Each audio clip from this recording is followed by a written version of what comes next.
serious Fae world, but we don't always take ourselves or that world so seriously, and I think that's what is the nice balance that we have. I like the heavier moments though too, and then the humor is just, you know, I don't understand what you're talking about. I take everything extremely seriously. Yeah, no. We're the straight men. So. Yes, we are. We're the skinny Lauren's fine. hilarious. Remember when you... Oh, wait. I can't talk about it, I'm sorry. You'll see it soon. Without really getting into any spoilers, I'd like each of you to tell us what we can expect in season 2, like in terms of the tone and stuff like that, without giving away any storylines, or what are we in store for? What should we brace ourselves for? You want us to give you something without giving anything away. A tease, so to say. All right. Do you guys want to reenact a scene or something?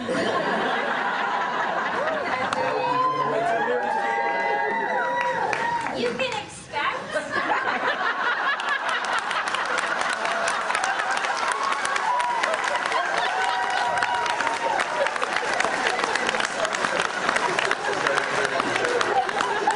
Wipe the table.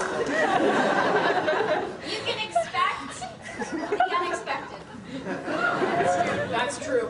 I think people can expect a lot of what they loved about the first season. You know, there's this whole mythological world that's still unfolding. And what was nice about the first season, it was a really good platform that we set up, learning about this world. Bo got to learn about this world along with the audience. And season 2 just gives us more of that. The relationships get more complicated, the politics get more complicated, and it's a little bit more of a dangerous world. It's kind of coping with season 1. Right? Yeah. Like everyone's coping with what happened in the first 13 episodes for their own character. Right? We're Yeah. kind of dealing with that now. Yeah. And you get to learn a lot more. Sorry, go ahead. Yeah, no, I am.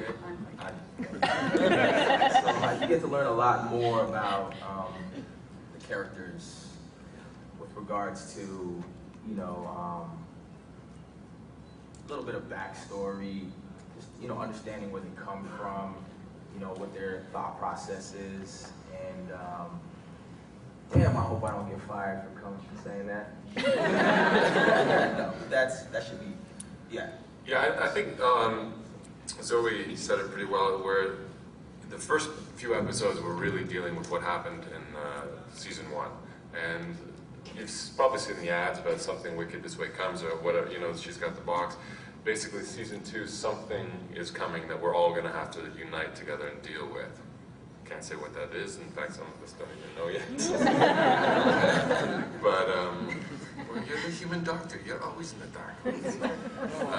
I think it's, you know, and it's something that Bo, you know, I think Bo doesn't even know her own strength and her own power yet. I think that's something to be realized in season 2, and I think that whatever is coming at her, I don't think she even knows if she's ready to deal with it yet. And me as the actor, I don't know yet either, because you know, like I said, we're getting the scripts as they're coming out. So, and they try to keep us a little bit in the dark about things. We don't get time. We try to sneak information. Late at night, like 3 a.m. We all have like one piece of information. If we come together and whisper about it, we get a little story. Before we open it up to some fan questions, I just wanted to let all of you know there is an autograph session following this. It's now in section BB on the show floor. So make sure you go to the right section for the autograph session. And if we don't charge for autographs.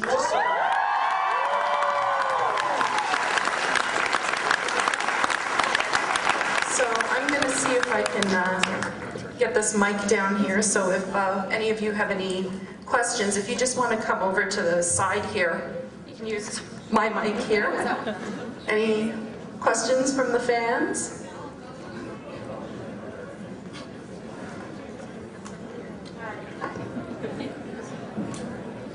So it's already been talked about your bisexual character, and I know, speaking for myself and a lot of other people, that's very empowering for people that are not straight to have a character on TV so strong that way, female character so strong.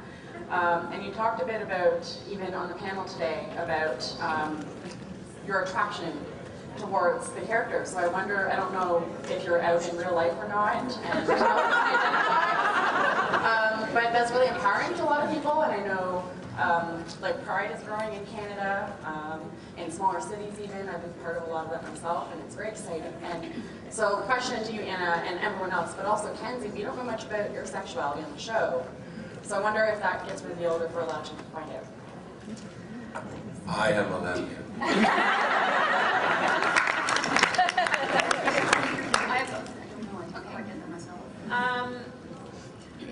Was that for me or for Lauren?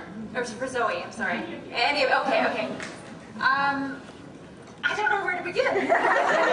Maybe in terms of addressing like the sexuality that's dealt with. I think that in terms of, like I sort of touched on it earlier, I think what was sort of integral to the writers and the concept of certainly this dynamic was that it was done in a truthful, real, honest way, and that it wasn't about two chicks getting it on. It was really about a relationship between two people. And I think what's so cool about this show is that it's never really talked about. We never talk about Lauren's sexuality and what she is and whether she's, we don't know. I mean, God, for all we know, she could end up with a guy next season. It's assumed she's gay, obviously. But I just mean, like, what I love so much about playing is that it's never kind of an issue. It just is. It is what it is. These two love each other, and these two love each other, and they're people who love each other. And I really appreciate that about the writing of this show. Yeah, and Beau's sexuality isn't even discussed. Right. I mean, she's a sexual being, a creature, but it's not discussed. It's never talked about that she's in a love triangle with a man and a woman. That's just how it is. Right. And I think that's what has resonated with people. That's what's really important to us. I know Zoe and I, when we first started working on the series together, and we've known each other for several years before we started on this show, it was important to us. We actually discussed making sure that it was a truthful and honest relationship, that it wasn't just every time we see each other we want to take each other's clothes off, It had to be real. It had to matter. Yeah. Have we answered your question? Yeah. Okay, I just want to make sure. Everybody's I just wanted to make sure. And I'll just say about Kenzie, Kenzie does get some loving this series. From me. Hi, my name is Dawn. I just want to say that my favorite relationship is the relationship between Rick and Kenzie on the show. I think you guys have some really sweet, tender moments, and actually, Rick, I follow you on Twitter, and I mentioned this to you on Twitter, and I want to know, was that written from the very beginning? Was it part of the history of, or your book of the show, or is it something that developed over time because you guys got along so well and they decided to develop that for you? I think it came out of us working together.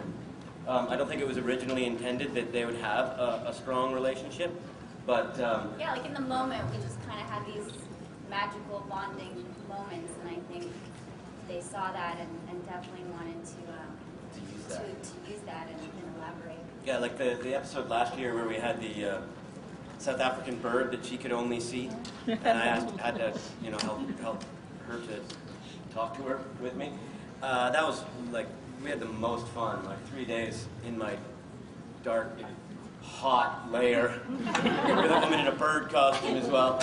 And but we had an absolute blast. It's just The Kenzie trip moments are very special, so we definitely we look forward to those. yeah, we do. We love them. We do. Great, thank you. Hey. Hey. I can kind of understand the show because, they deal with people that might be gay, and a lot of people look at me and, But moving on from that, and ladies, you're fine. I'm thinking lots of thoughts. But Chris, me and you worked on a movie called K-19 about 10 years ago. I was just an extra and I actually farted when you were on set. But it was really bad. Like, I didn't know I was lactose. But this question: what is your favorite Coldplay song? The one where he sings just a cappella by himself on the guitar. I can't remember what the name of it is. I can't remember how it goes, but I want to learn it. And I also like political scientists. Sweet. One last thing to you, Chris. I asked this, I had a girlfriend who got me addicted to it, but you were awesome in Tutors, and I did get a little, I did cry a little bit when you, on the inside when you died and they cut you open. I'm like, that's rough. That's rough. I cried too, man. Okay, I have a question for Chris. You know, it's like all the wolves and that stuff. How do you feel like when people ask you questions? Like, how do you feel compared to like Twilight being a werewolf and everything? Like, what do people say about that? And how Our wolf is so much cooler.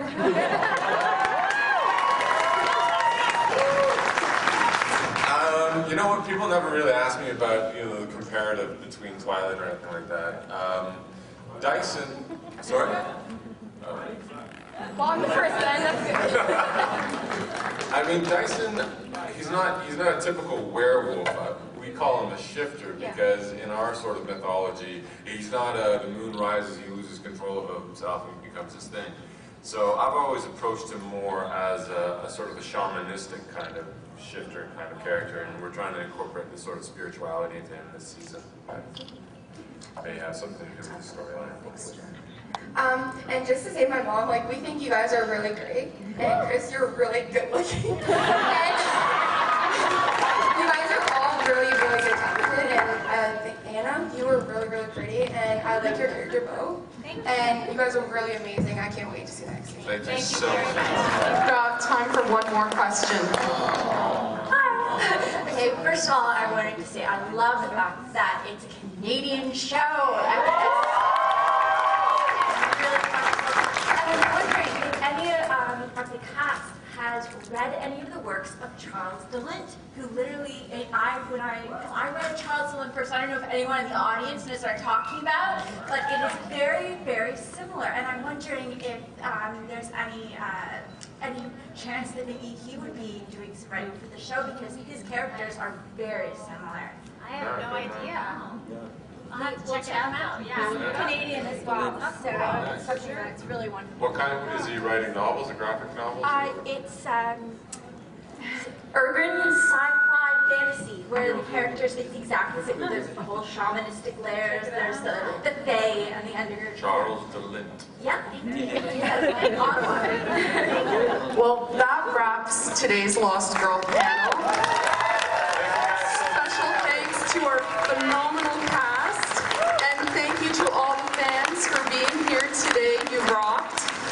Remember, autographs, show floor, section BB. Have a great day.